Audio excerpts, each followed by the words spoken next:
Oath of office, please repeat after me. I state your name.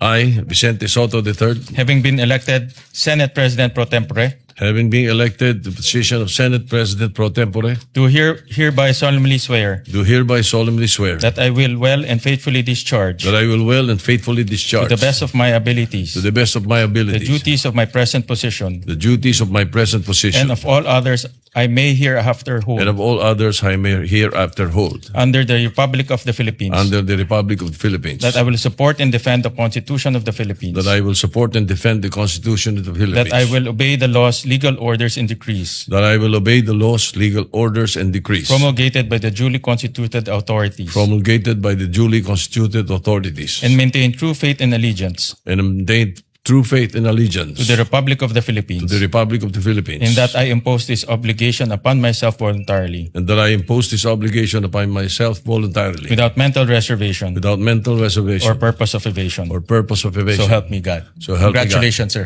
Thank you, sir. Congratulations.